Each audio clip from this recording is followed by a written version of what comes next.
Okay, I finally found a USB cable for my reasonable mic that should be better than the webcam, but now I just have to put something under it so as it doesn't make a lot of vibration when I type.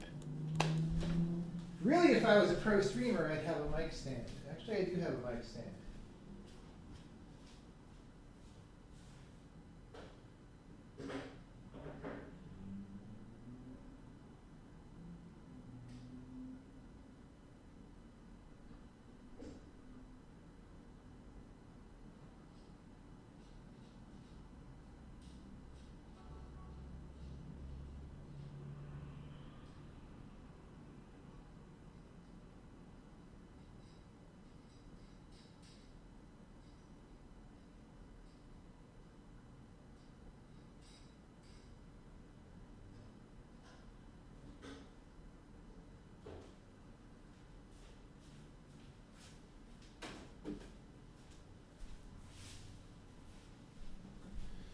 Well, I have a mic stand in the other room, but it's got like the wrong sized. Oh, maybe it's not the wrong size. Oh, let's see if we're gonna get professional today. Let's just see.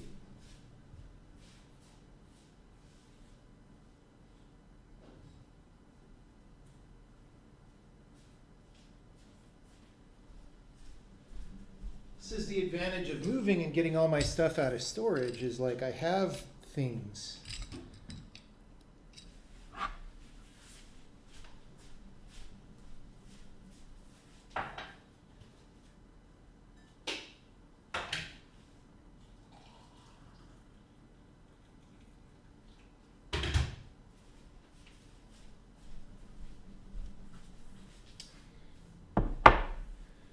Let's see what happens here if I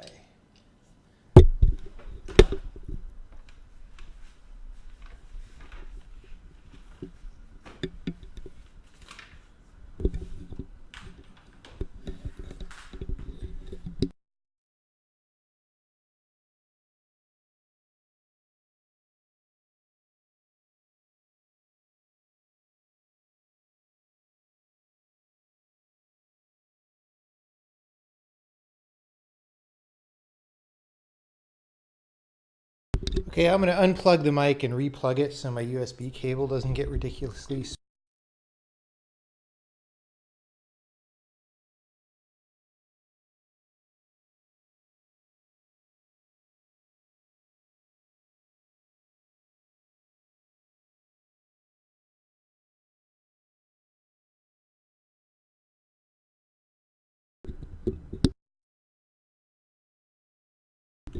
Testing, testing, okay. Now I can be like some kind of pro streamer. Have like the microphone in my face. It maybe won't vibrate as much when I type, although maybe it will. The stand is annoying.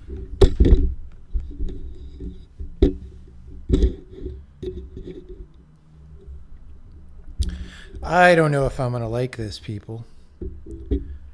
But we'll see how it goes.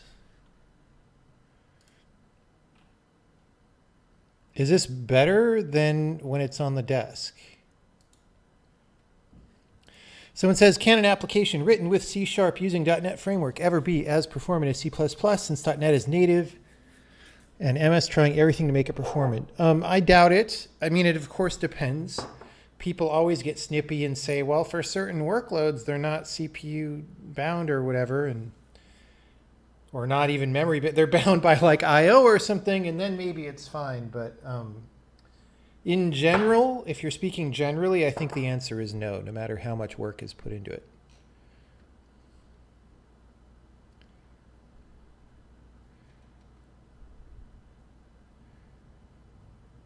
Yeah, well, hopefully the mic stand is not going to move. Like, it's not going to creak. It's not creaking now, right? It was just creaking when I was moving it around.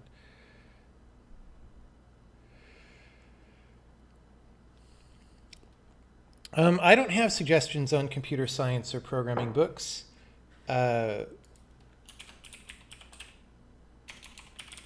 I don't know any good ones, unfortunately.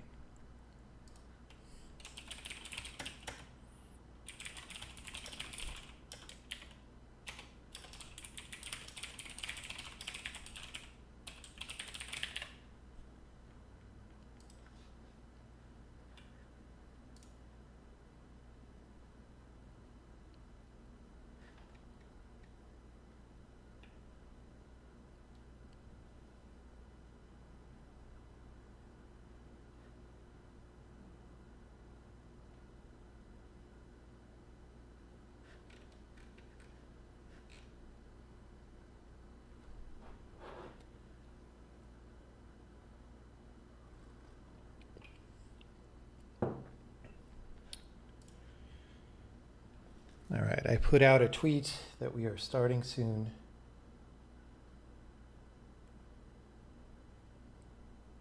It should, so in general, as more people show up, the stream should get more bandwidth options. Like we've got over 106 people watching right now, so it should give you quality options very soon. If it doesn't, maybe that's a reason for me to do Twitch partner or whatever, but kind of rather not, or Twitch affiliate.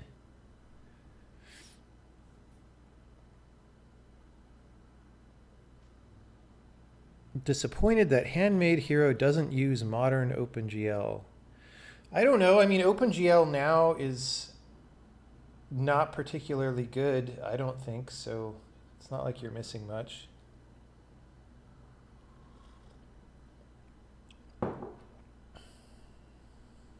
But I haven't been watching Casey's streams, so I don't know exactly what from GL he is using. Which one is better, Java or C#? I have not used either. My assumption, not having used either, is that C# is much better, but I don't actually know.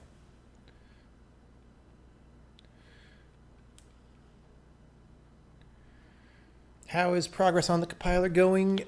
Good. You know, we're just doing a lot of internal work and cleaning things up and making them better, and that's what today's stream is going to have a little bit of.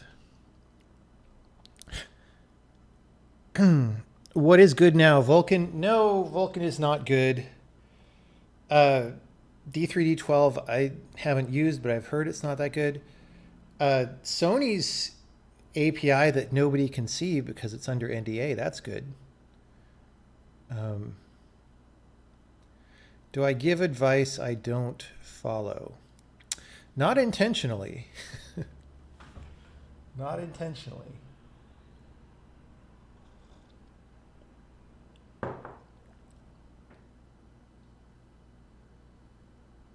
Can I recommend a book on game engine design? No, I don't know any good books on game engine design, which doesn't mean there aren't any. It's just that I have had no reason to read books like that lately. And so the ones that are out there, I just don't know if they're good or if they're not good.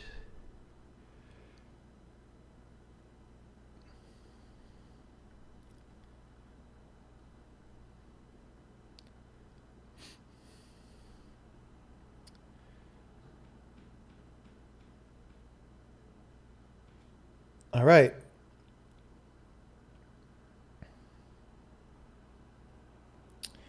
Let's start streaming. So lately, I've been, for a while now, refactoring the internals of the compiler, you know, implementing things in a better way now that I know more clearly, like how the language semantics are and so forth. And sometimes, you know, you just need to get expertise at a particular project by working on it for a while, and then you come back now that you're more of an expert and say, oh, hey, I know how to do this better now. So I've been doing that. I've basically been rewriting some internals, making them stronger.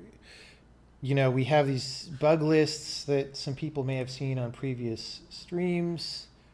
Do I have two? No. Okay. That's a little big for my taste. So, you know, today I'm working on bug 168. So we have about 174 bugs filed now, and the first 167 are fixed. And 168 was being annoying. And it goes back to something that I did on stream a long time ago. Oh, before we do anything, let me update the compiler, because I was working on things at the office. Update the compiler and rebuild the compiler. Oh, I guess I didn't. Oh, I didn't check it in because it wasn't done. Right. Okay.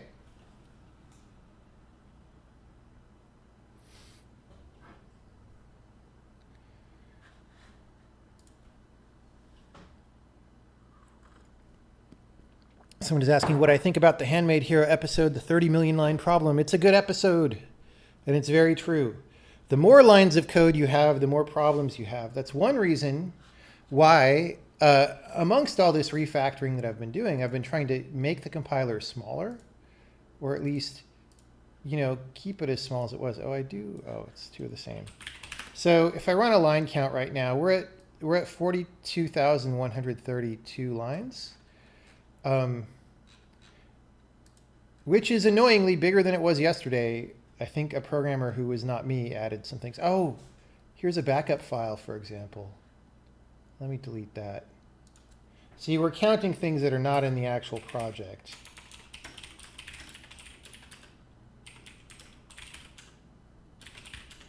That's not a huge file, but yeah, 41462. That's about what I expected it to be. So, we're around 40,000 lines, not counting new lines and comments, or not counting blank lines and comments, which for a compiler with this much functionality is pretty small. Compilers like LLVM are all like 2 million lines, and like GCC is like 15 million lines or something absurd. And so we're a fraction of that size. Now, we don't do everything that those compilers do either.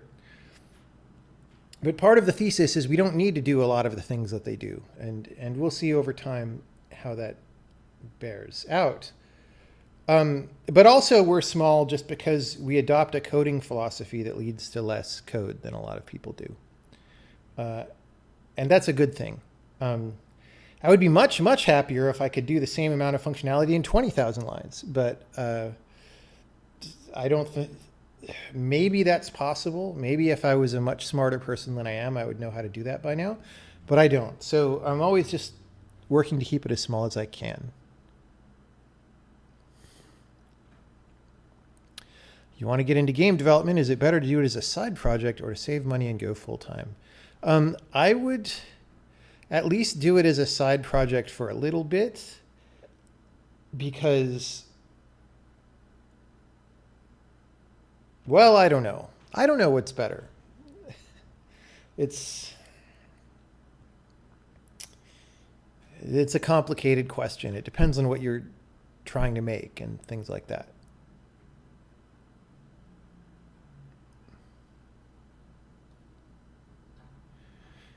Hey, I'm only 16 and taking a Java class. If you know, could you explain to me what's the point? I don't know. And how would I go about making many different class files and not just having it in .java file? I don't know anything about the way Java divides things into files or whatever. I am a fan of putting things into one file, though. I don't like programming styles that explode things into a zillion files, because I think having things in a lot of files makes them harder to understand and harder to mentally track. So I'm actually on your instructor's side here. I think you should be doing everything in a file, in one file.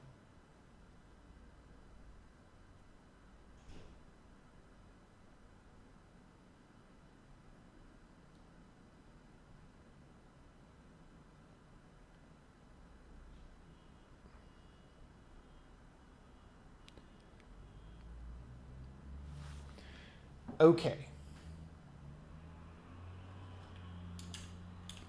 Now, the thing I wanted to do today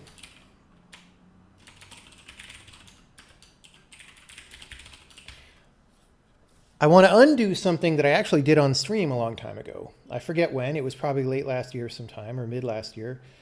And we were doing a thing where I was revamping polymorphism. It might have been in February when this comment was written. Anyway, there was a thing where I was refactoring the way polymorphism works, and I wanted people to be able to say type of in a declaration. So I can show you an example of that.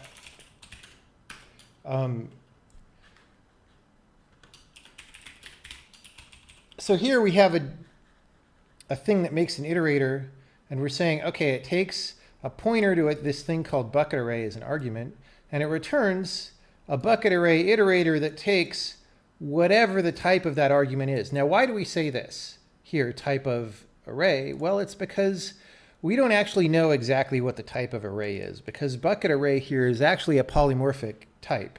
And when you call this, this gets filled in with something more specific, right? So if we go up to bucket array, this is a struct, but the struct has parameters, right? And to make it into a concrete type, you need to know, well, what is this and how many items per bucket, right? What are we putting in the bucket?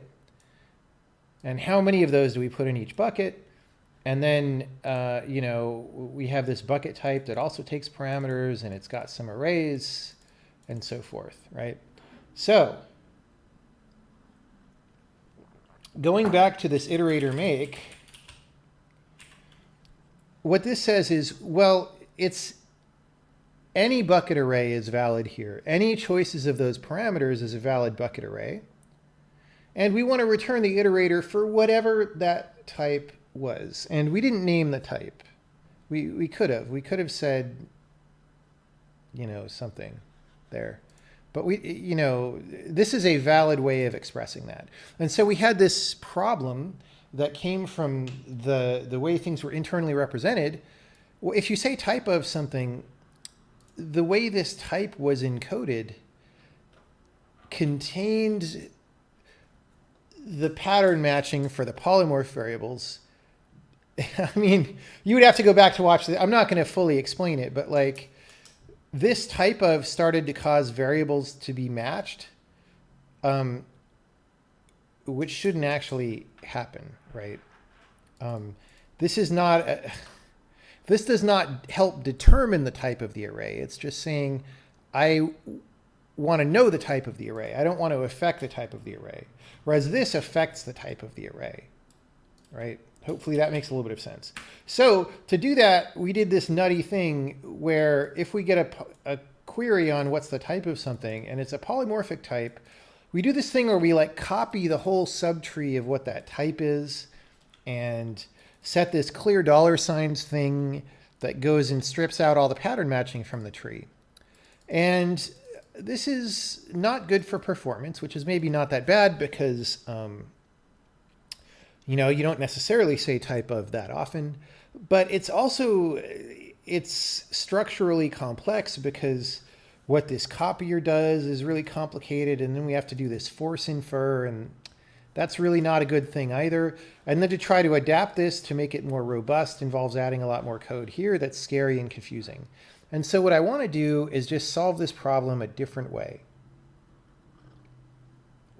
There are multiple different ways we could solve the problem. One would be to just fundamentally change the way pattern matching works so that it doesn't have this problem. But I haven't thought much about that, and I don't really know. So the other way is to make a type that says, well, if you're pattern matching through this tree of types, then when you get to this node, just turn off pattern matching for the subtree and then turn it back on, you know, when you continue. Now, back when I did this instead, I didn't want to do that because it sounded a little bit scary or more complicated. But I was thinking about it today and I was like, you know, it's actually not more complicated. It's actually probably a better way to do it. Does any of that make sense? Any questions about what I've just been saying?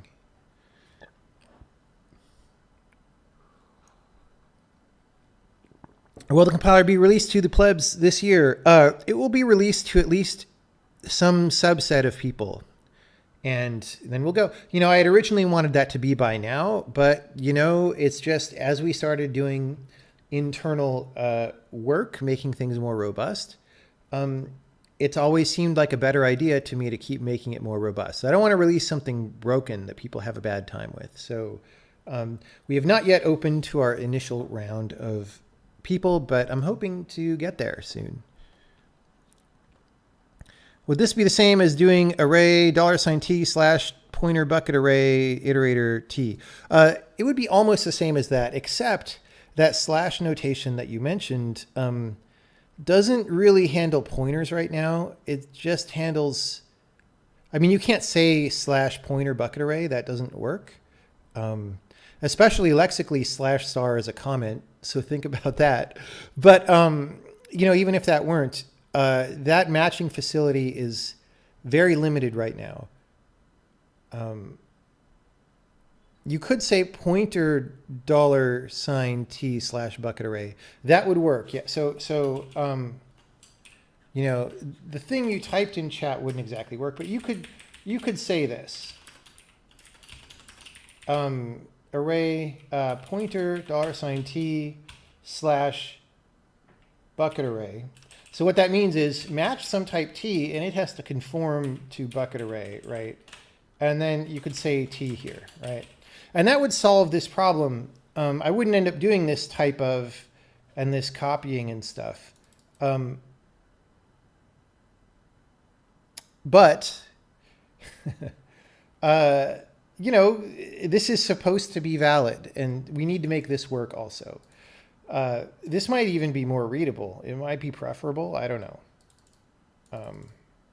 But this is supposed to work. Because especially this might not just be type of array. It could be, type of array dot bucket or something, right? Like this could be a pretty complex expression in here. And so, which is not really expressible here, although maybe it would be. Here, I guess you could just say t.bucket. I don't know. Anyway, it doesn't change the fact this is supposed to work. Then we have to make it work. In 2018, what is the point of learning C when you have C++? Well, I think if you were going to learn C++, that's very daunting because it's super complex and crazy. So learning C as a baseline would certainly be a good way to learn C++, I think.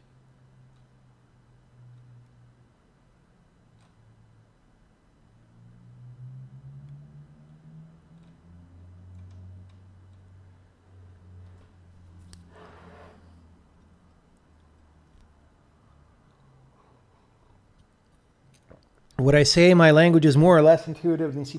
Much more intuitive, in my opinion. Of course, you don't have anyone else to listen to. Have we made anything besides the Sokoban game and the slideshow program? There's the Braid launcher. There's a few other programs that people have written that Josh and Abner have written as well. There's a snake game. Let's see if we can... I think if I say run tests here, it compiles everything, including like the snake game and whatever. So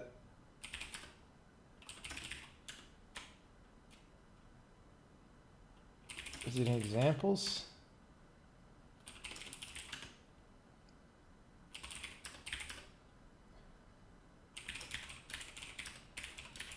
I've never run any of these. Oh, this one doesn't work on my machine.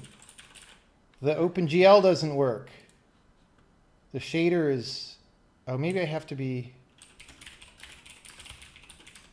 in... I have to be in the folder. These were just some things that these guys made, just to play around. And, we're putting the libraries through their paces a little bit, just to make sure different people can use the libraries and so forth. Okay, So that's a snake game. Very exciting.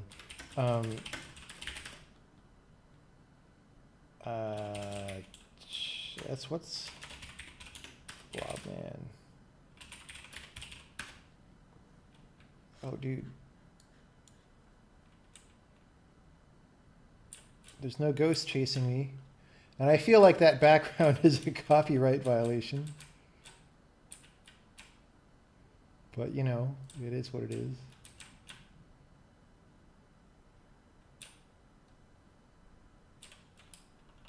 So we have that.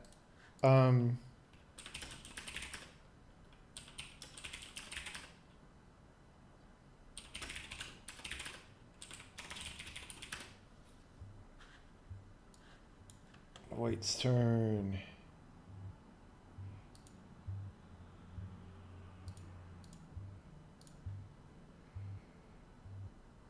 Black's turn. I don't know. White's turn. These are weird icons, but okay.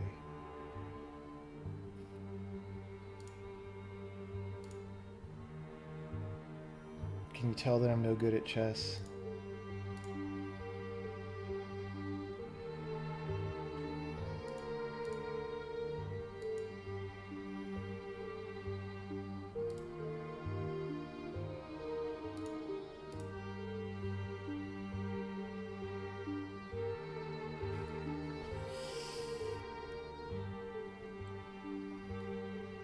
That's the queen, I guess. That's the king. Anyway. Did you ever play Chess Rogue? That's pretty good. I mean, for what it is. It didn't get carried out to the full potential. But yeah.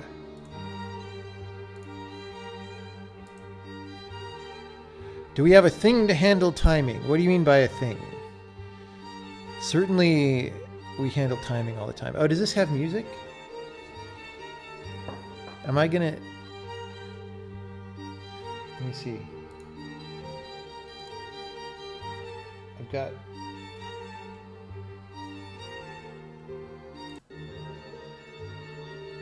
Oh geez, we're gonna get banned from YouTube now. We're gonna get muted. Sorry.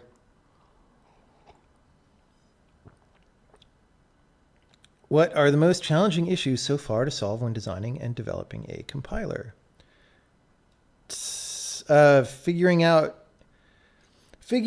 how to implement all of the language feature set in a way that doesn't produce a giant mess.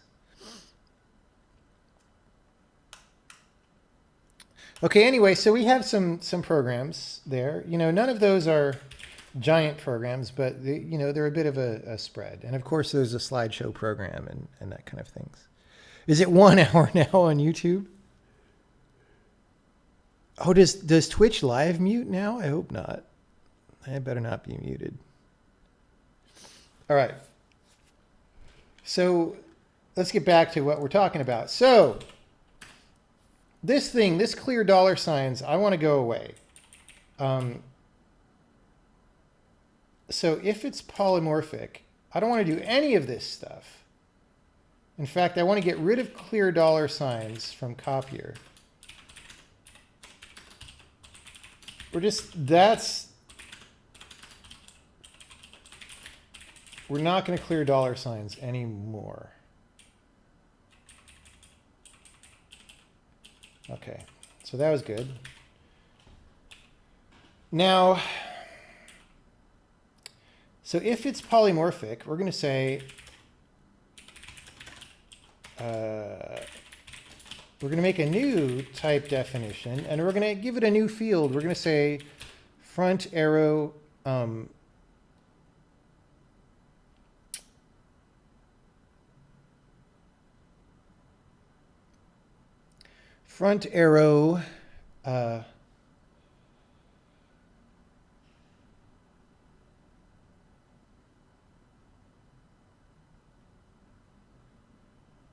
it doesn't really matter what I name it because I can name it anything I want later. It's just I'm trying to come up with a good name initially.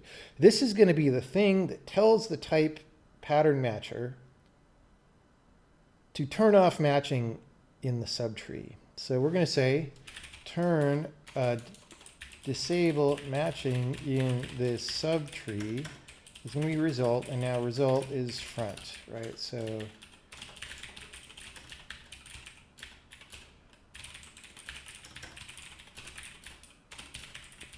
we're making a new type, and there we go. Now, one does not simply, well, first of all, got to add that field to this thing that already has a ton of fields.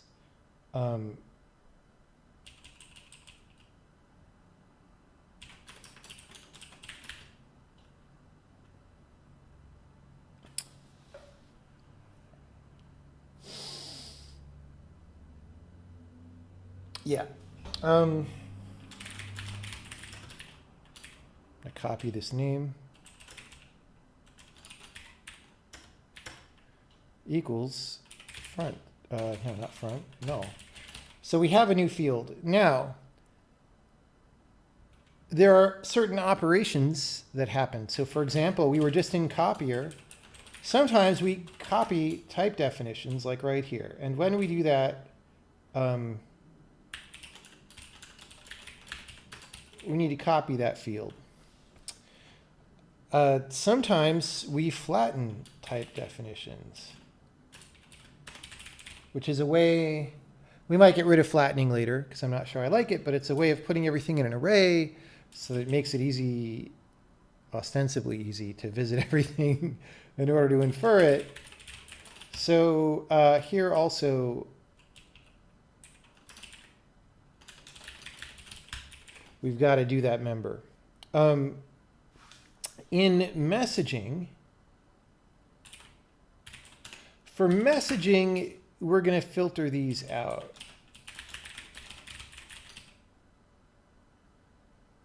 Whoops.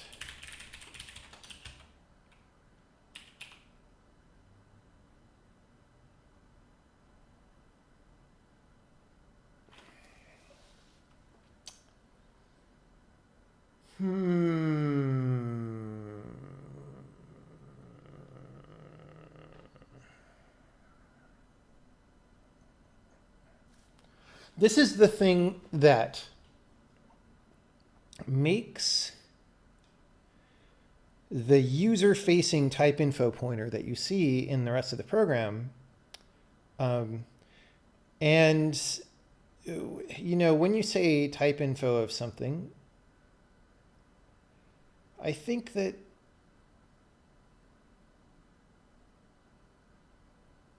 we just want it to be essentially aliased for these two things because they're the same type, right? One of them is just like a little header structure. So what do we do here? We say, what does start do?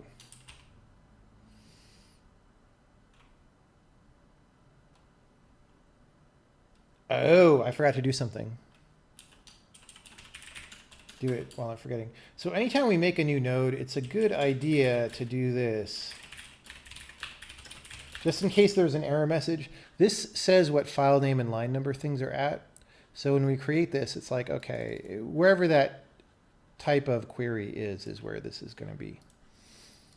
So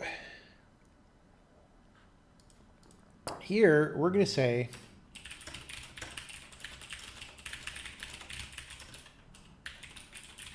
I think it's called expression, right?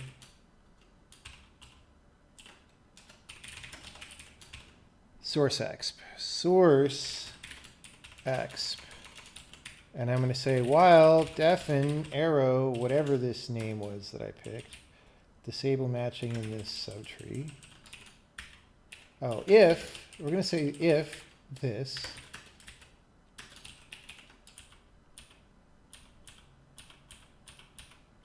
Then we send the message for that. Auto node is do export of this, right, and is header and return node, right? Oh, but then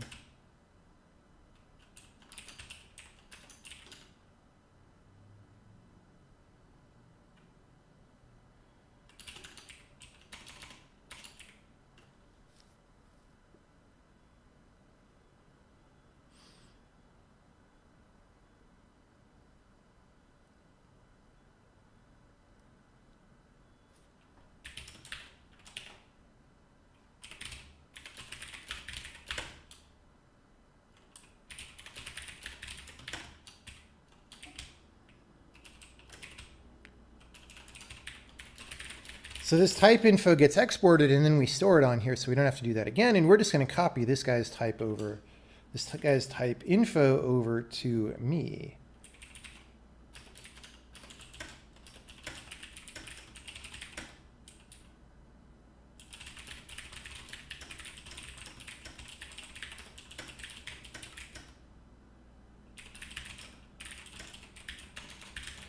Okay. So, whoops.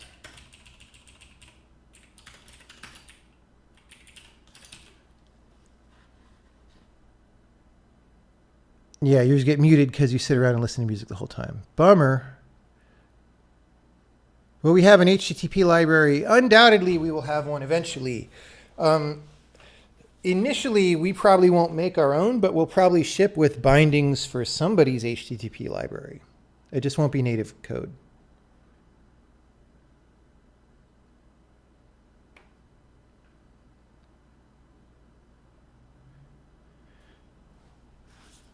Is my mic in the frame now? Oh no, that's terrible. But it probably leads to good sound. Better sound. Better sound. Okay. So, I just opened a folder I don't want to open. All right.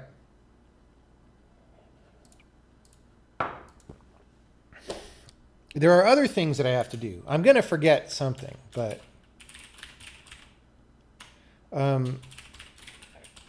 there's a routine that queries whether things match. There's types match exactly and baked literals match exactly.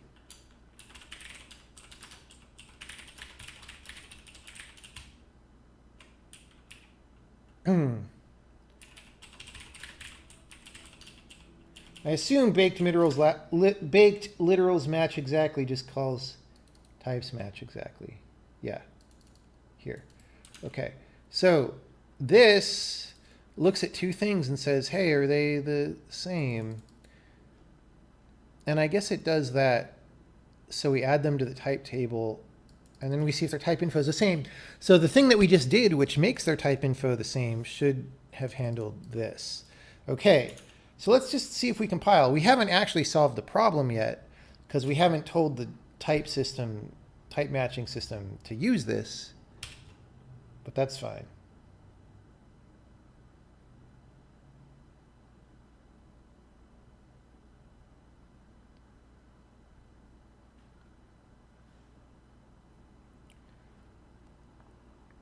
We actually compiled. Okay. If we try to build Sokoban, it's not going to build though, right? Yeah. Attempt to call translate type on a type that is in progress. Yeah, I mean, so when you use a quick lambda, it makes a type of this giant thing. And I don't know exactly why that's producing this particular error, but it's no surprise that something bad would happen. No surprise whatsoever.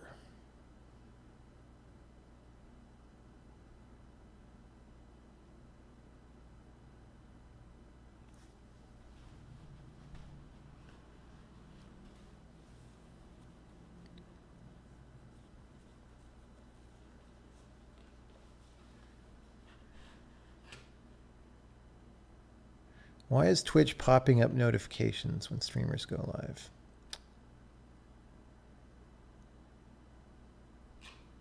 I'm glad Captain Squishy enjoyed Braid. It's definitely good to hear from people when they had a good time with a game.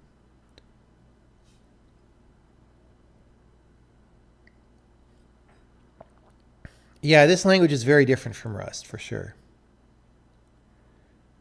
Does it panic or seg fault on memory error? What is a seg fault? Is a panic? So I'm not sure what you mean.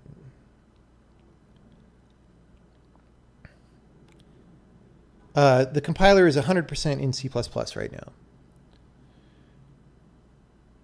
Does each lambda have its own unique type? No.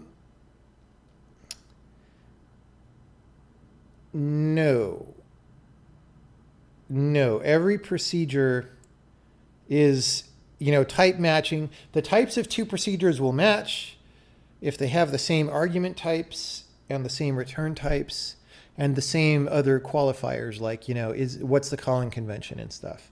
Then the types will match. It doesn't matter if it's a so-called lambda or not. We don't care.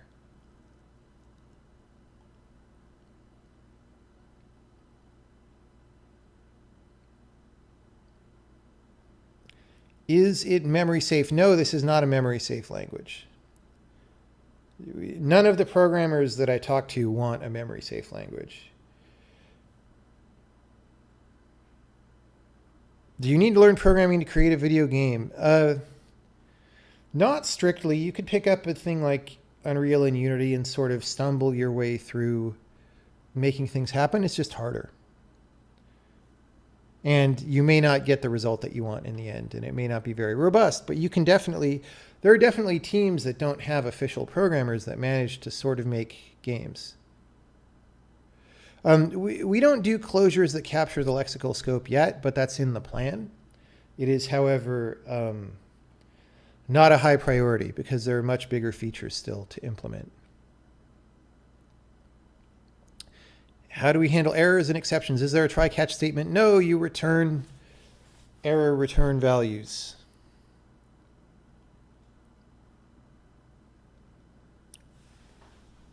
Okay. So now I start to do the thing that will reveal whether this was a good idea or not. What was my, okay, disable matching in this subtree. So we have this thing called check that types match. And here's the main version.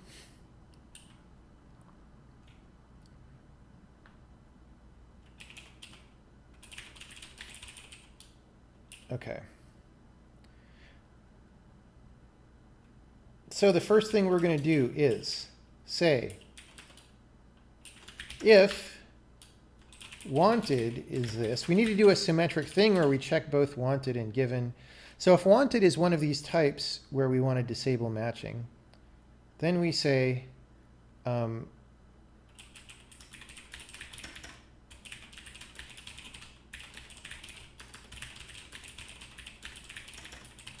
going to save this value and restore it, and then we're going to set it to false. Saving it, setting it to false, doing some stuff, and then restoring it, right? And the thing that we're going to do is we're going to say check that types match with, instead of wanted, this thing, right? Given site. I'm not completely sure whether switchable expression wanted and given should be passed, but I think so. I think so.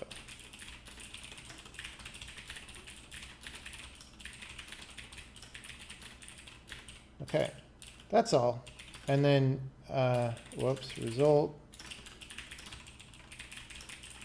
There we go. And then we do the same thing for given.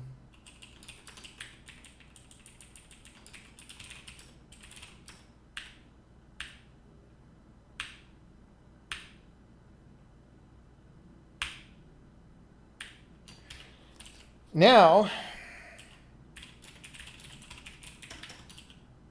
I've just realized I forgot some things. So we're making this new type. I have to flag this type as polymorphic.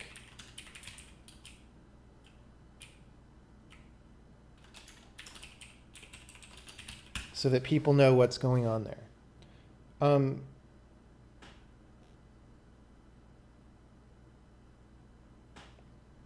I had thought in my head that there was something else I need to do, and now I don't remember what that would have been. Oh.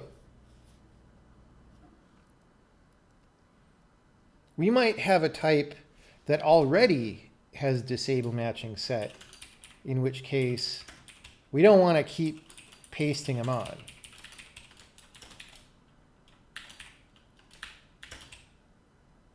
Well,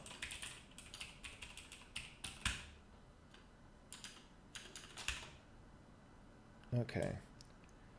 Cannot be modified because it is being accessed through a const object.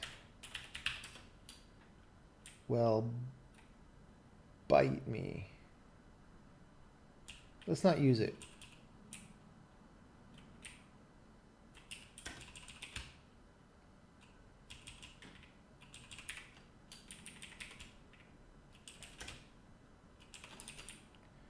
We're just gonna do.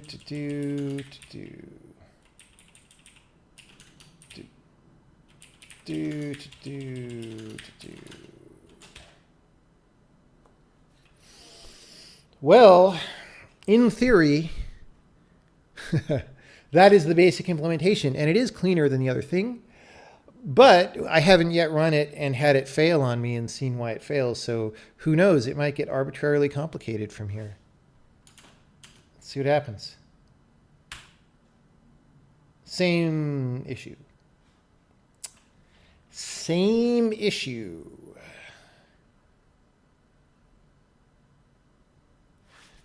Let's see if it compiles bug 168 before we go working on the whole.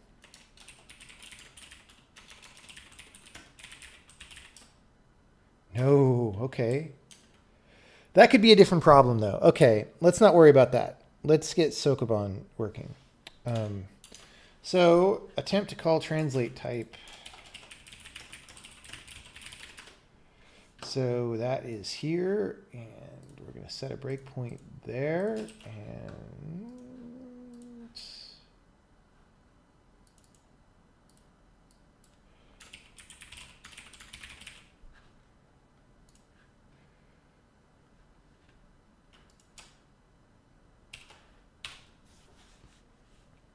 do we have abstract types? What do you mean by abstract type?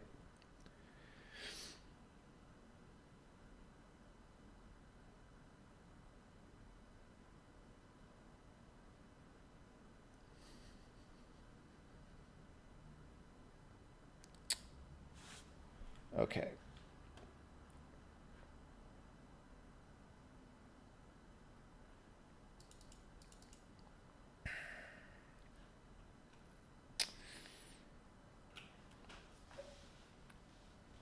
Yep, so like I said, for the quick lambda, we say type of the body.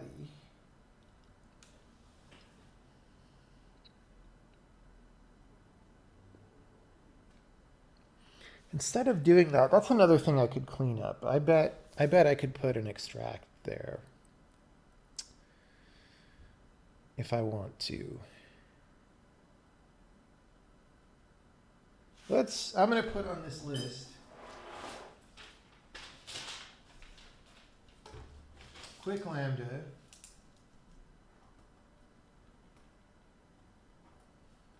uses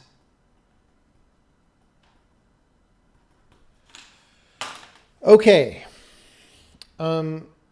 Question mark. Question mark. We don't know if it should.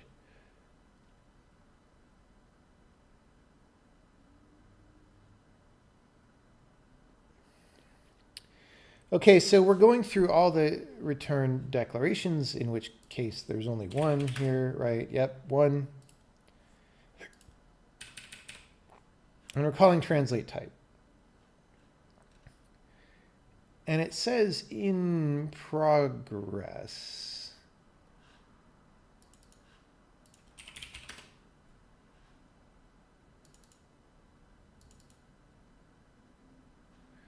Let's see if that's true. So in progress is supposed to be avoiding revisiting something recursively, because we're navigating a data structure and sometimes it could have, you know, DAG-like behavior where or cyclical things. And this is a safeguard against that. So the question is, what the hell's going on?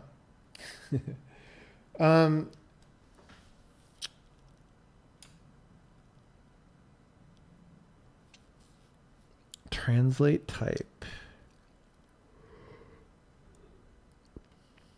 Okay. When we say in progress, what does that mean?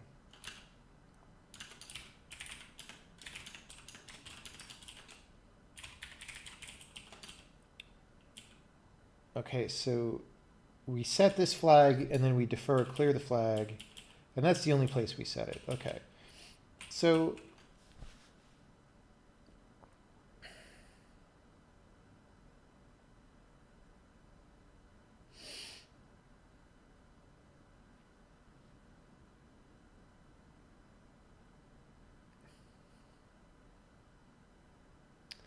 well, we call a bunch of things.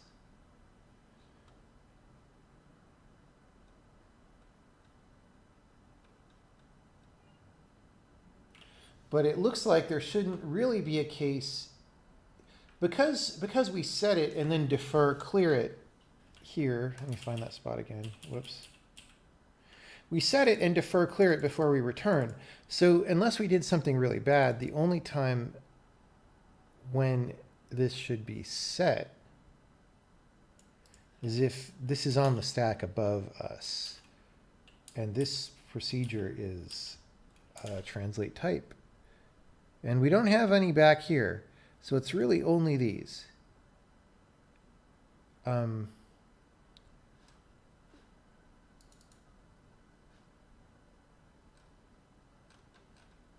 So this is,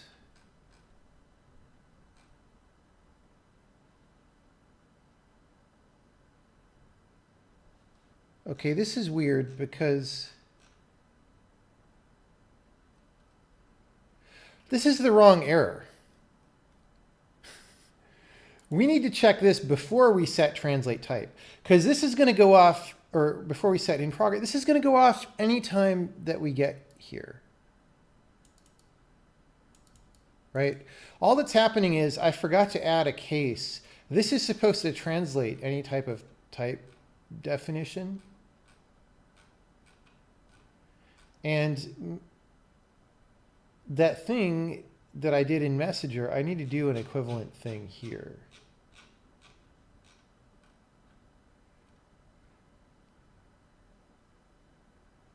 Then in fact, why do I just do it, not do it here instead of Messenger? I don't know. Anyway, so this has to move. This is nonsensical. Whoops. Please don't edit my program, Visual Studio. This is nonsensical.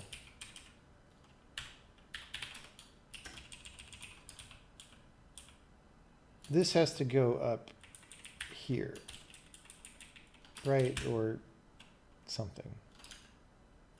I mean, maybe this will cause more problems, but this is just for developers anyway. So if I have to comment this out in the short term, it's no big deal. Okay. Now, when we get down to the bottom, let's go back to Messenger and look at what we did there. When we have a type definition, we do want to do it this way.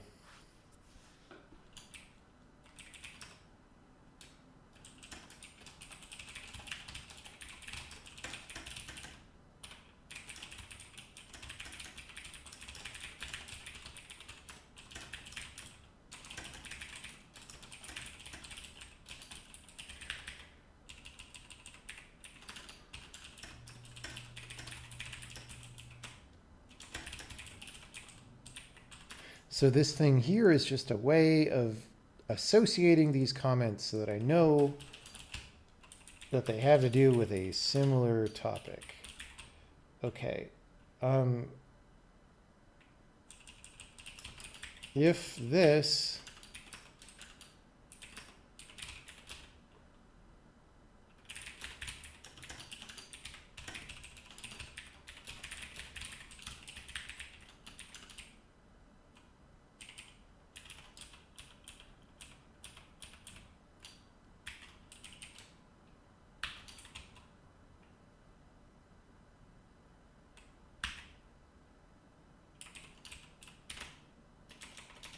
Okay, so if we have this guy add that type, or make sure he's added, because we'll return if he's already added.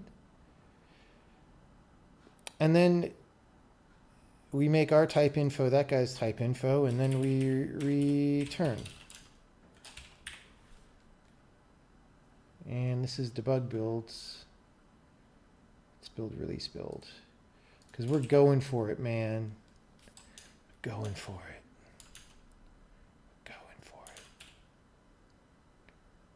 Oh, it compiled and it ran. Oh boy. That is major. That is major. That doesn't solve everything, but like, wow. If that actually worked, we removed a substantial wrinkle from the compiler. I mean, it worked well enough to run the, because when things go that well, I never can believe it. So let's make sure. 7:10 p.m. So yes, it did compile that. Okay, let's try this. Let's do the limited test suite here. Nope. Circular dependencies. Interesting.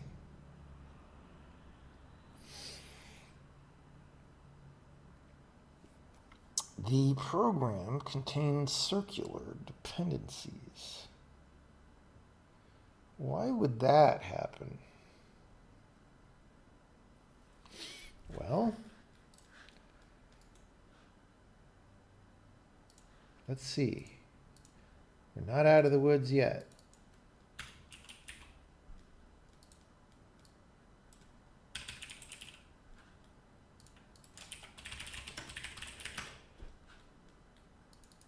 It doesn't really contain circular dependencies, which is probably why we didn't output what the dependencies were. If there was a legit circular dependency, oh, we've already got a problem. Is this a force infer problem? This is a force infer problem.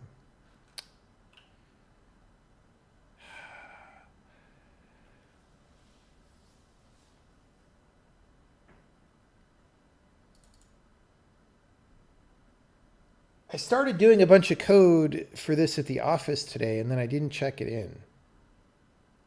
But this was one of the motivations, let's say, behind not frickin' doing this way. I don't know. Now we're out in the weeds here because now I have to do a separate solution to this. And yeah, okay. Let's see what it's complaining about, at least. This is on line 34 of bucket array. Oh, it's the same old thing. This is the same thing I was working on in bug 168. So this is no surprise. It is unhappy.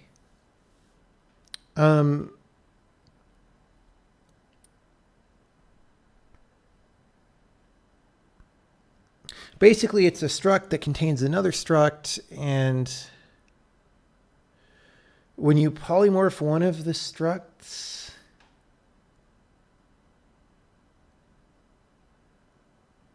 well, let me try my super.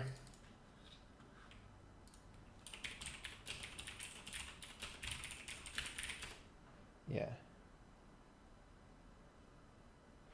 I'm going to put a super gross hack here. I'm not going to try to solve this actual problem yet because I'm going to write it down because solving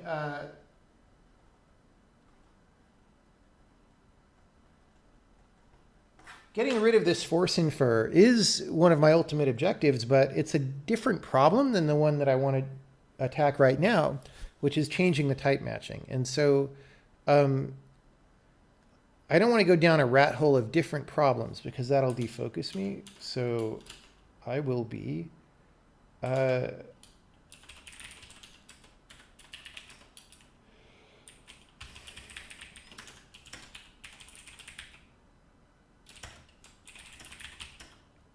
work around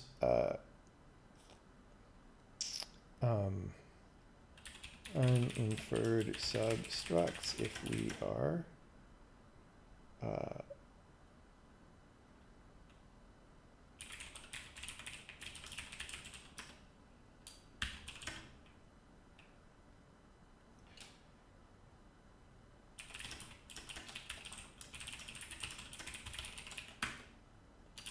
okay, so if we don't have an inferred type,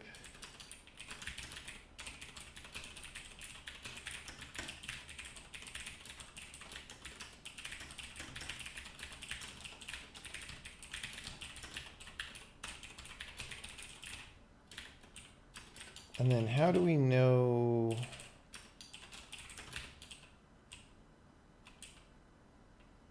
it's for a struct? Well, whatever. We're just going to do it. We're just going to do it.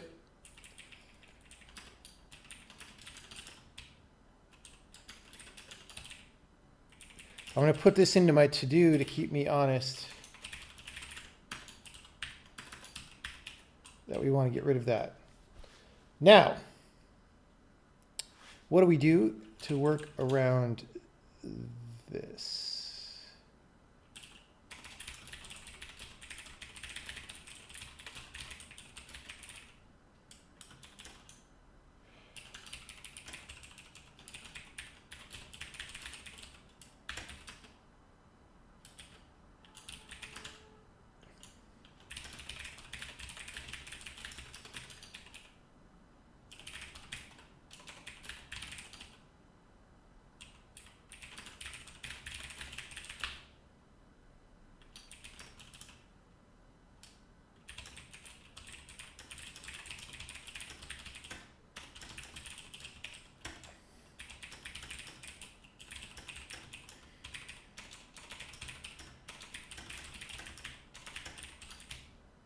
This could infinite loop. It really could. Anyway, force infer struct.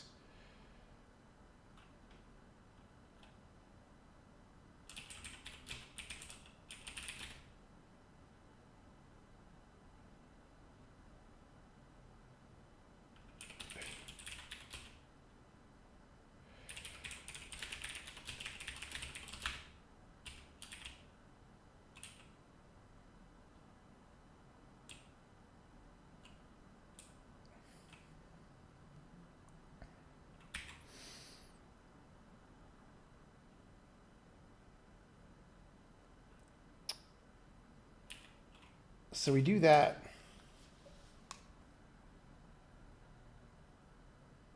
Actually, no, we don't need that. I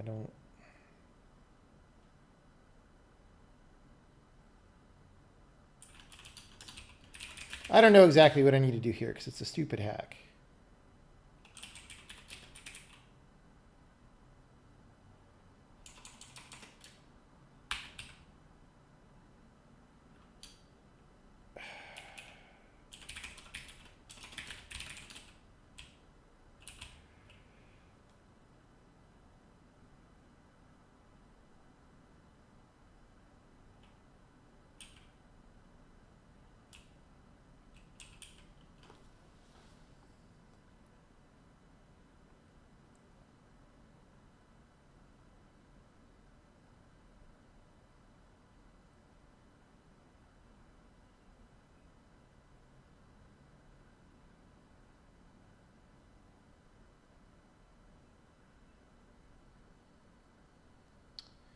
Actually,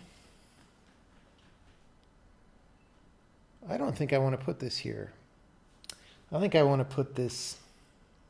It's dumb to be thinking this much about the stupid hack. I'd rather be working on the real problem. But sometimes this is how it goes. Sometimes you have to go work on the stupid hack. So here we sort of go through all the members of the struct, and we do stuff to them. And instead of doing this here, in principle,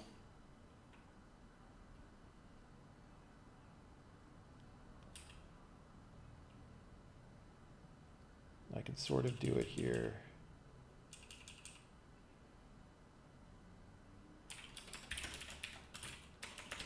I don't actually know if this is the right place for it, but let's try something here. So if we didn't infer this guy,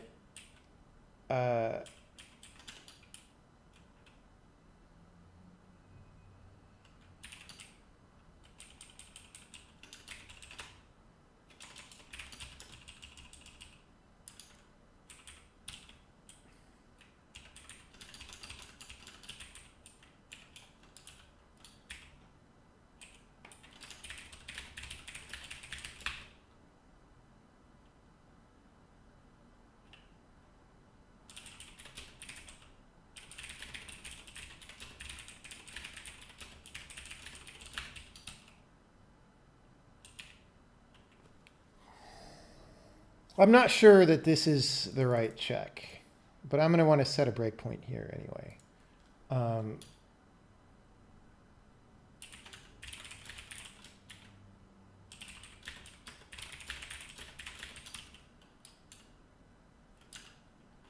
Well,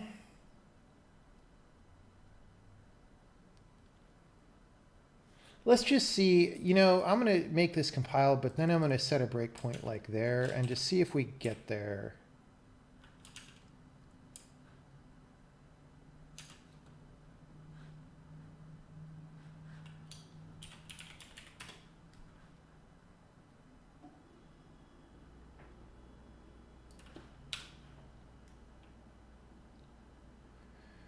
We don't get there.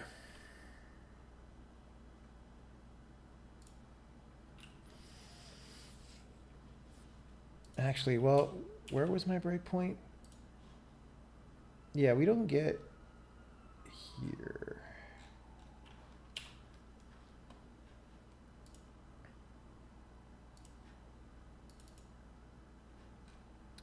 We do get here.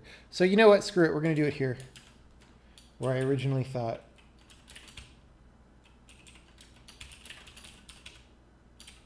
That was at line.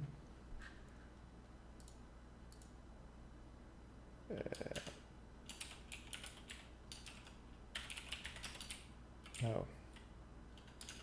No, not this one. Not this one. This one.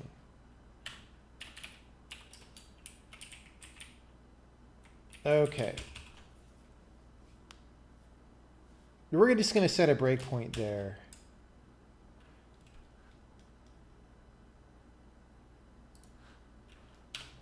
And just see, okay. It is a procedure call. We get the call. We do have an inferred type, which is true. This has to, if it's one of these that we're looking for, this has to be set. I happen to know that. Can't explain why. Has to do with the way we generated it. We should really check the substitution. No. The inferred type is going to be type def type, right? Yeah. So we know it's a type. We don't know what type it is. And in fact, the whole reason we're doing this is because we don't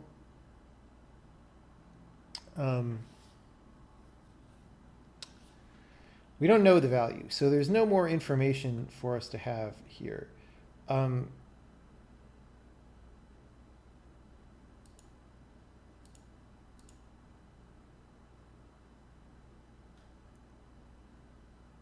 We do, however, have inferred types for all our arguments, I think. So instead of doing this, well, we'll do this. We'll check for procedure expression inferred type and force infer structs.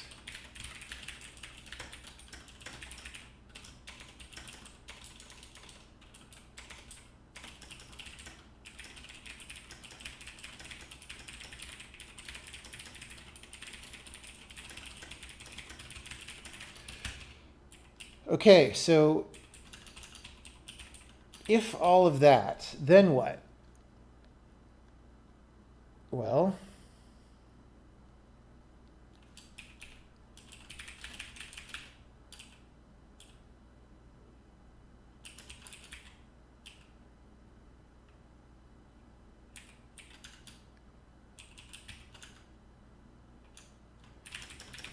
let's just see what happens there.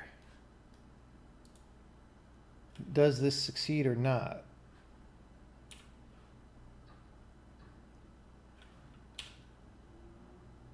It does. Okay. So then,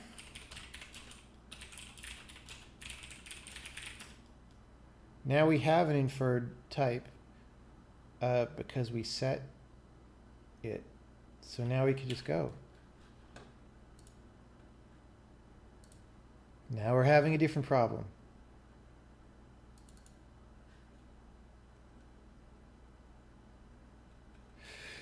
I was seeing this at work too. Man, I didn't check in any of that stuff that I did today. That's pretty terrible.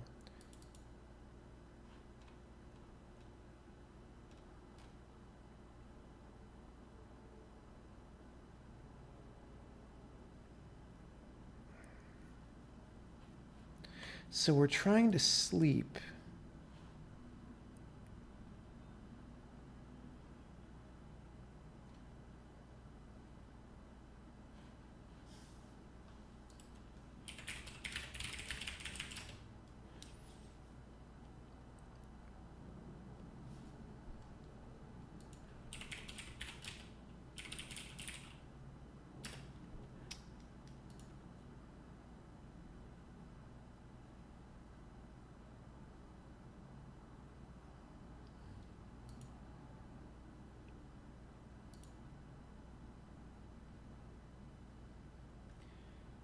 Okay. So this procedure call got a substitution, but the substitution didn't get its inferred type set.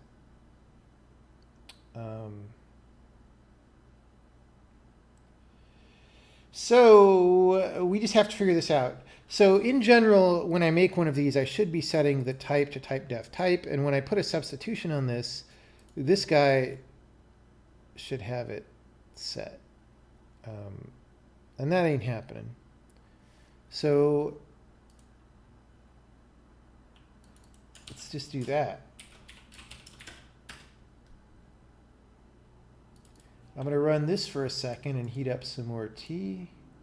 This could take some time because the debugger putting in a breakpoint like that really can get slow. Any questions about what the hell is going on?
Tea water is taking a long time.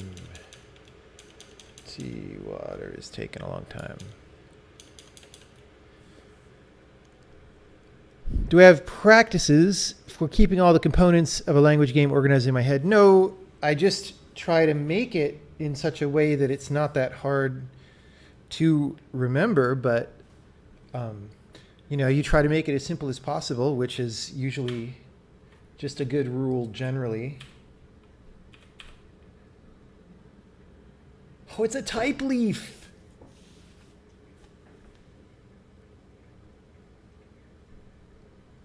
Okay, well.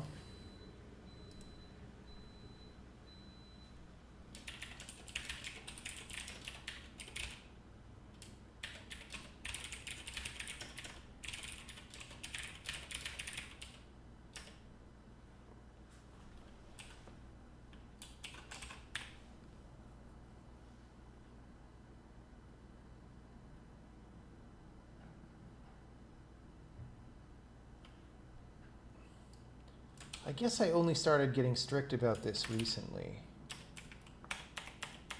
which is why these guys don't do it. These are the things created by the compiler at startup.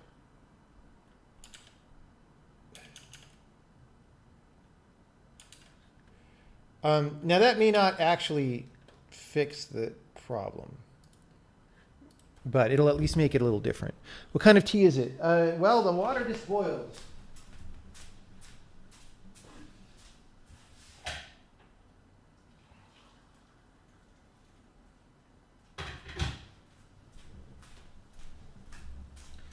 We're doing Bengal spice tea now, but I started the stream with decaf Earl Grey. Would it be possible to compile time assert for a function's purity? Yes, it would. Would you say developing a new language in compiler is a good way to upgrade programming skills? Maybe. It depends on where your skills are. Like doing a thing that is just slightly more challenging than you know how to deal with is a good way to expand your skills.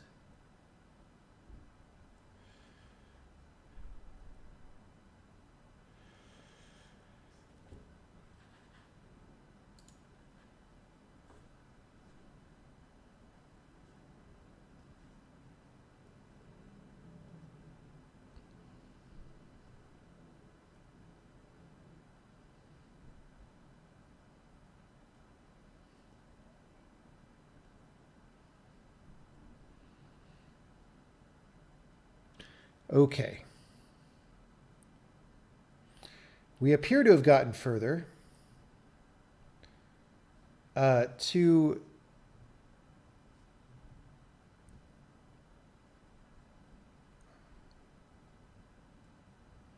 a totally different place. This is an LLVM thing.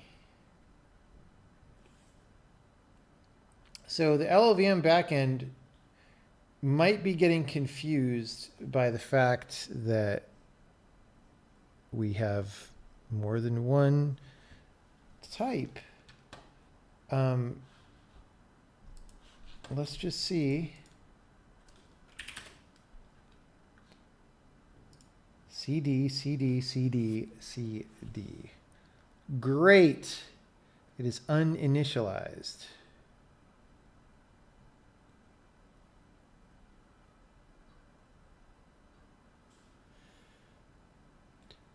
Well, if this position in buffer is consistent every run, let's see if that's the case, then we could break and when that gets added and see what the hell is going on there. I didn't write the LLVM backend, so I am at a disadvantage when trying to debug there. No, it's at a different offset. Okay, well, we're just going to assert. Okay. Let's go look at where things get added there.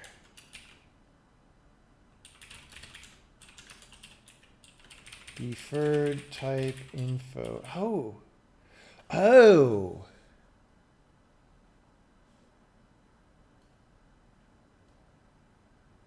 Wait, what?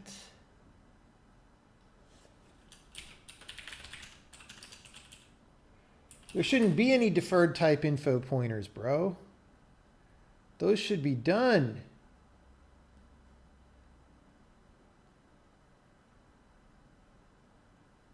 Right?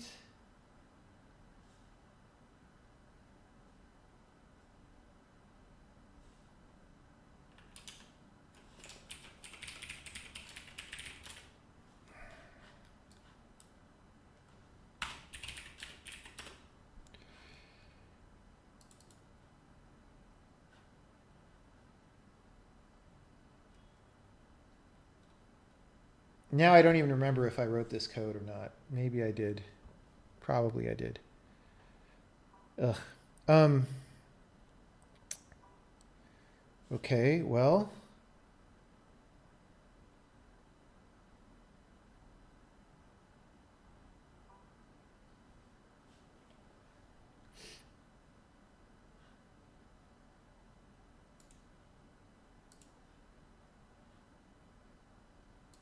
Okay, wait, what?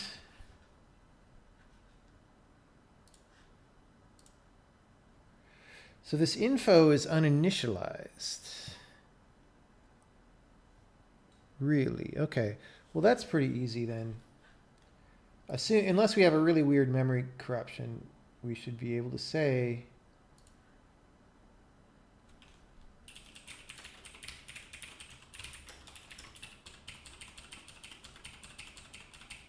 of course, they're probably going to force me to cast that, right?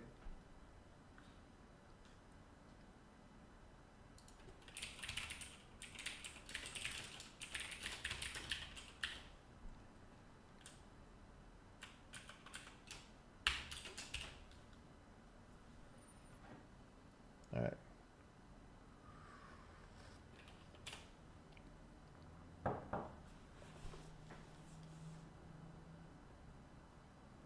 There we go.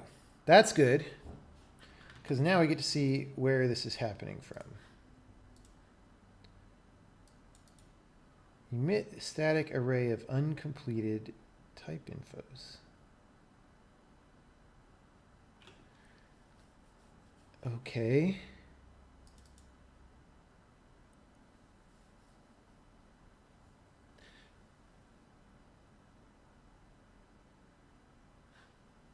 Well,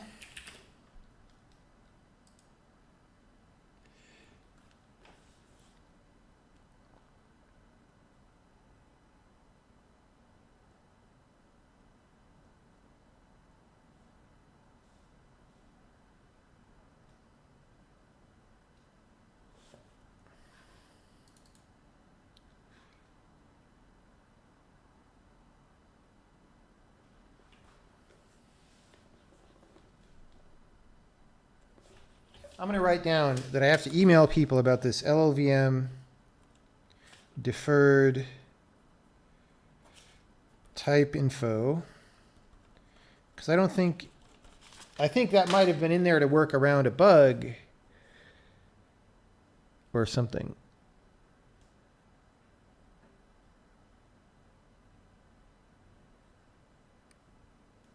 Okay, let me turn on a light in here. It's getting dim.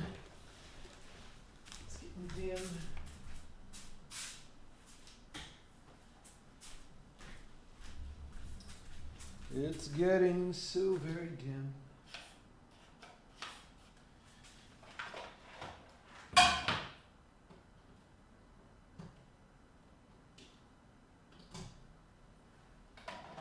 on, light.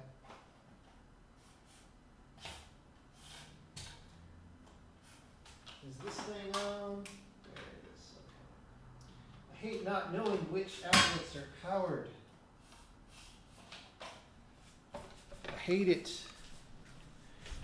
I hate it. Okay.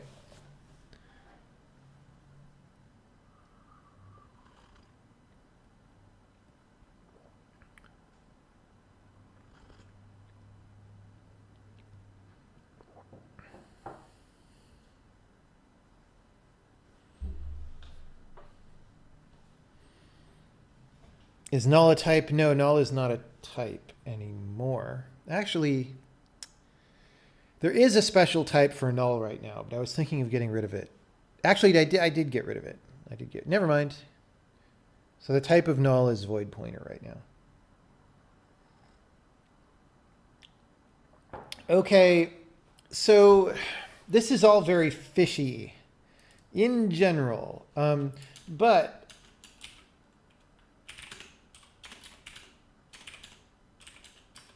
so for every type info, so this guy is uninitialized, but this guy,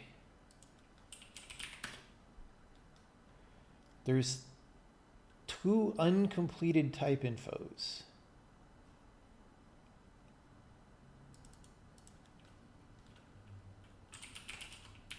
I don't understand.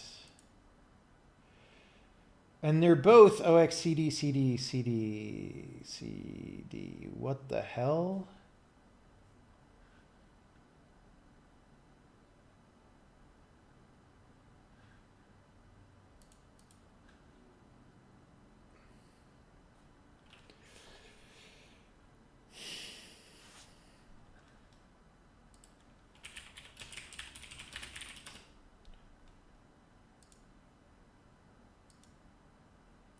Yeah. So if I do a comma 2 here, these are indeed, well,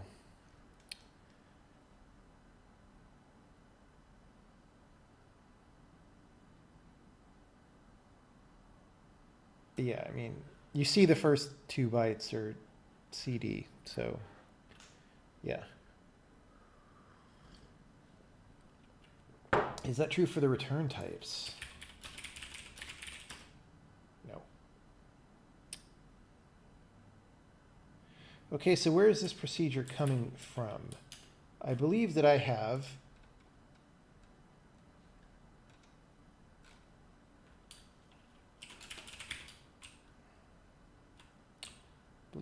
a way to do a reverse lookup. Yeah. I have this type info. This guy that I have is in that array somewhere, presumably. And then I can get to the language's type definition in a parallel array.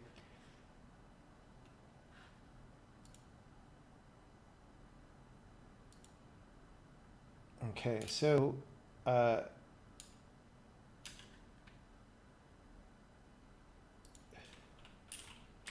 interp type table type defins dot data 146. This should be a procedure type, which we will know because it has, yeah, it has 2 arguments and so forth. Okay.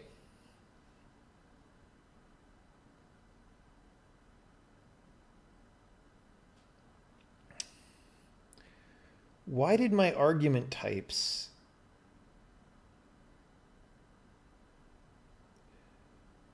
they're just like not initialized? This concerns me. Okay, the first argument is a declaration. That's no surprise. They're all declarations. Let's look at what procedure this is, by the way.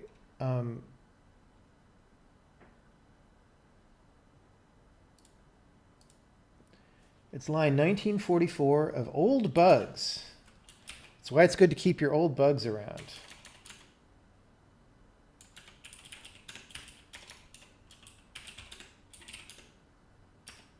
Did I say 1944? Yeah, Nightmare. Oh, remember this. I did a demo that does this. All right, so this is, this is a procedure that's made to give you a hard time.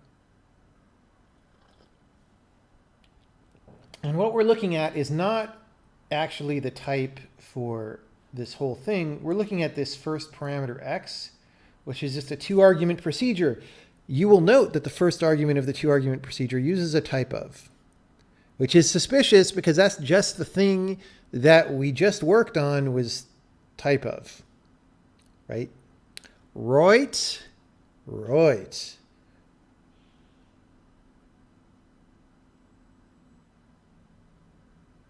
So how and why is this screwing things up?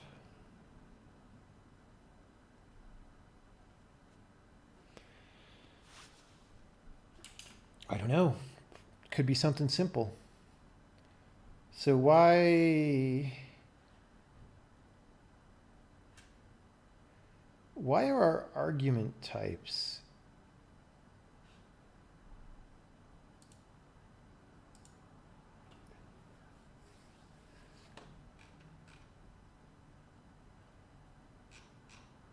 Okay, when this guy gets added to the type table.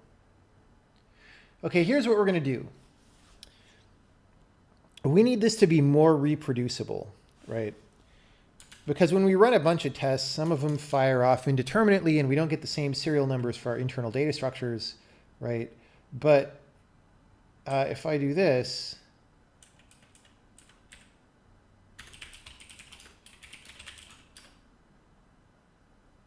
oh, that didn't work. Oh, interesting. We have to get far enough in the pipe. How do I...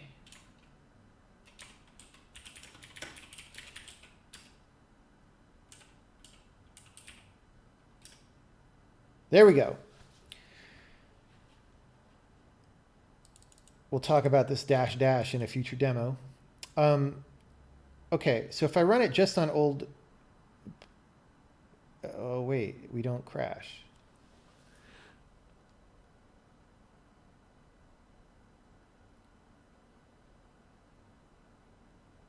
Interesting. We consistently don't crash. But what if I run it on everything? Then I get circular dependencies. What?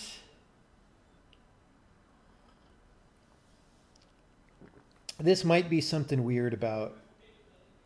See, this is funny because I did the important thing. Well, never mind. I was going to say how I spent all the time on the stupid hack. I don't know now. I think I'm off the stupid hack and back on the main thing, actually, now that we're looking at something involving a type of. Okay. This is just weird, though.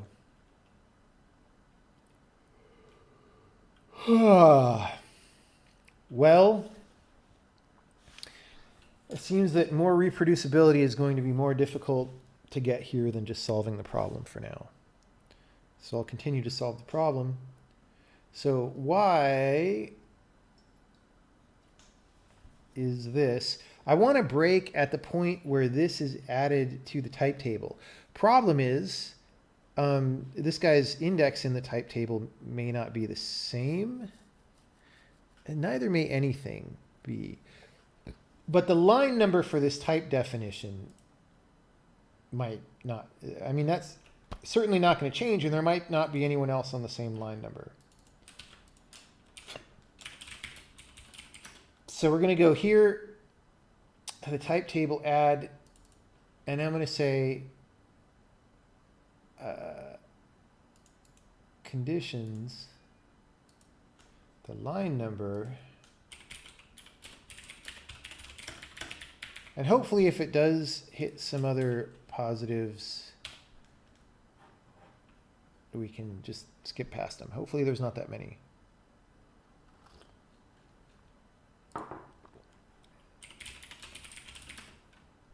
Old bugs. Okay, is this a procedure? Yes, it's our two-argument procedure. So that worked. That was great. So now we're going to translate type, which is supposed to do all the things that need to happen. It's not void. It's not a string. It's not bool. It's not type. It's not any. It's not in progress. Now it is, though. If it's a pointer 2, if it's an enum pointer, if it's a lambda, look, it's a lambda. Okay, procedure, size, count. We get the memory for the argument types. Okay. Oh, when it's this forwarding type, I think we forget to write into this dest pointer. I think that's what's going on, right?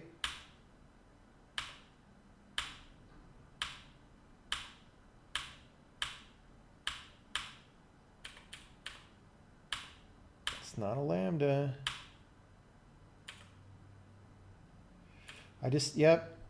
Yep. I just didn't pay enough attention. See, when you don't edit some code for a while, you're not as fresh on what it requires.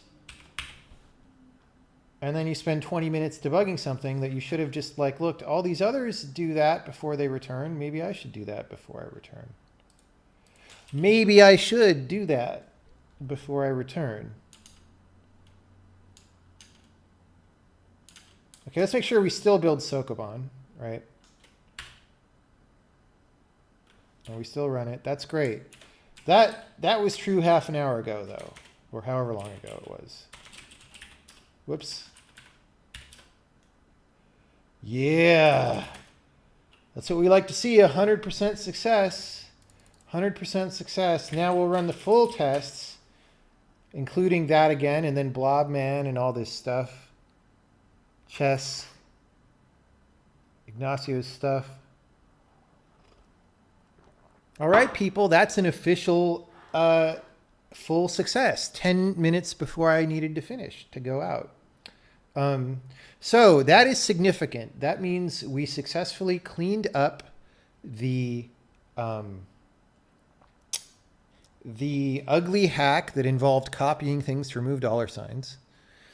And we probably were about an equal number of lines of code that we added, but they're simpler. Let's see what our count is. We're maybe a few lines up, increased, but it's a net positive, right? It's less gnarly, it's less scary, it's less crazy. So that is good. Any questions for the next 10 minutes? I guess I will check this in.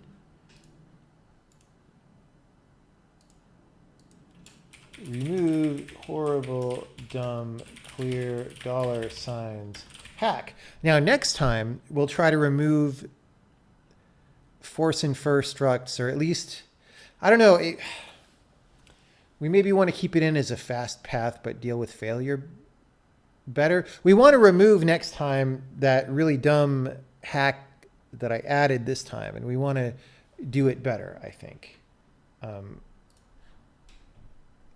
Or maybe not the absolute next time, but sometime soon, because there might be something more interesting for us to work on. How long to compile Sokoban? Well, a long time right now, because we've been letting the compiler get slow. And there's some things I want to do to go back in and make it faster. So, you know, it takes right now 1.8 seconds in LLVM. Or, oh, we also had to switch back to Microsoft's slow-ass linker, which takes, it takes longer because LLD has some mistakes regarding debug info generation. But if I go switch it to x64, it'll go faster. You know, so that's 1.0 seconds. But like I said, that's because we've been letting the compiler get slow. So this front end time is largely unproductive. And so we should be able to cut 0.2 or 0.3 seconds off of this soon, which would take this down to 0.7. And then of that 0.7, 0.45 is the frickin' linker. So, you know,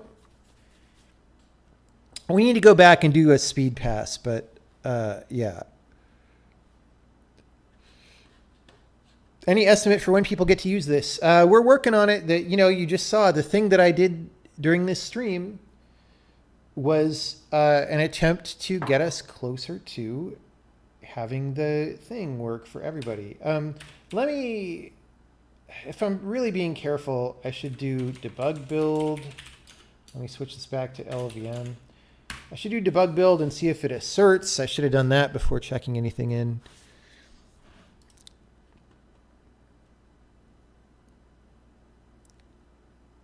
How do you avoid the web if you need money to pay rent? Well, I'll tell you, there are many, many disciplines in which people get paid a lot more than web people. I mean, you can go to Wall Street and be like a a high frequency trading programmer. Those guys usually don't make websites. I don't know if that's the best thing for you to do with your life, but you could do that. You could go work for Miri. You could go work for SpaceX. Most programmers at SpaceX probably aren't making websites. There's all sorts of cool things you could do. Do we use SSA in the compiler? No, we don't currently. Our internal representation does not do hardly any data flow analysis. And the reason people use SSA is because it facilitates data flow analysis, or at least people think that. I'm not completely convinced, but okay. It's a way of doing data flow analysis. So, we let LLVM do data flow analysis for us right now. But eventually we will have our own. And at that time, we will either do SSA or something else. We might go do old-fashioned def use chains. We might do something else. Any idea when the next compiler demo will be? Not sure. I know what the features are that I want. I just don't know when those will be ready. They're small. They're small features because I've been mostly working on, again, debugging and improving the quality of the compiler internals.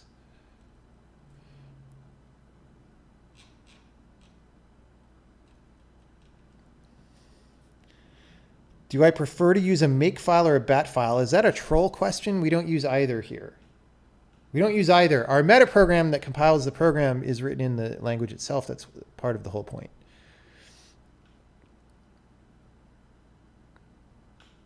I think the web thing is less about making money, but the standards are super low, and so it's easy to get a job. Maybe.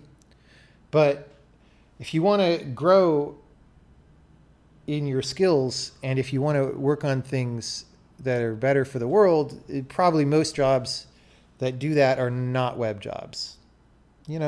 So, I mean, maybe you get a web job while you look for a non-web job, as long as you won't be complacent in that. I don't know.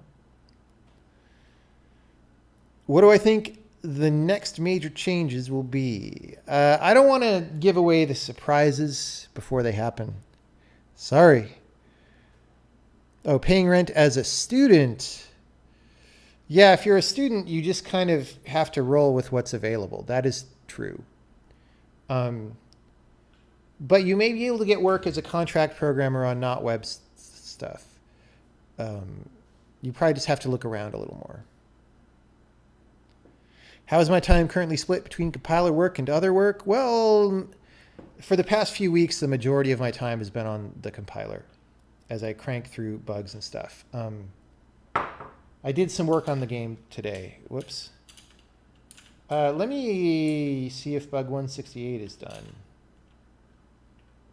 Like it should be. No, it still crashes. Okay. So that's now probably the other hack, right? So the maybe I could do a stream late tonight where I fix bug 168 by doing a better job on that other hack. So bug 168, not yet fixed. That's fine.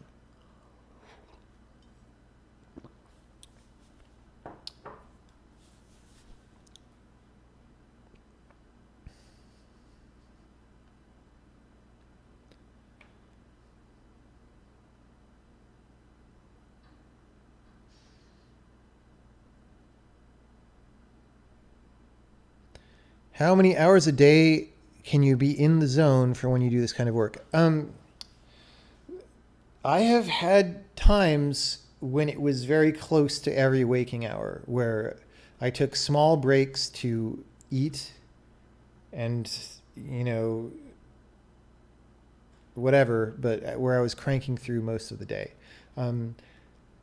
I probably don't do that for more than a week at a time, and I haven't done it in a while. But there have been times when I was super, super, super productive like that, usually when I'm working on something that I'm really excited about. Well, always when I'm working on something I'm really excited about. And usually not at the end of development, because the end of development's kind of a drag. But like toward the early middle part of development, when you've already got something laid out and it's very easy to build new things and see fast results, it's a very easy time to be motivated. How do I motivate myself to finish large projects that take years? You just got to do it, man. I don't know what to say. I will say that as you do projects and are successful at them, it becomes a little easier to do a longer one every time. So just do a few medium projects. And then once you've done those, then you'll be like, oh, this is just like that medium project, but it just takes an extra 4 months. I can handle an extra 4 months. You know, it's like if you're going to lift weights, man, you don't go straight to the really heavy weights. You can't because your muscles aren't there, but you build up the muscles and then you can do it. Of course, I also know people who just jump into doing that projects that have taken longer than the witness now, and they don't seem to mind. So maybe you don't need to slowly build up the muscles, but if you seem to have a hard time with it, you definitely can. Are we still working on the non-puzzle game using the witness engine? Yes, we are. We will have nothing to announce about that for a long time. We did not do a status update. No, this was just a casual, chill programming stream. Do I only stream when you're in the zone? No, in fact, it's hard to get good flow when I'm streaming. It's much harder than when I'm working by myself. So I just stream when I'm motivated to stream. That's the only story.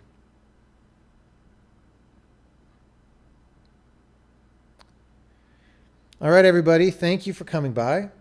I'm going to hit the stop button now. Maybe later tonight, depending on how awake I am, I might come back and try to hit bug 168. We'll see. Thanks for stopping by, and have a good evening. See you later.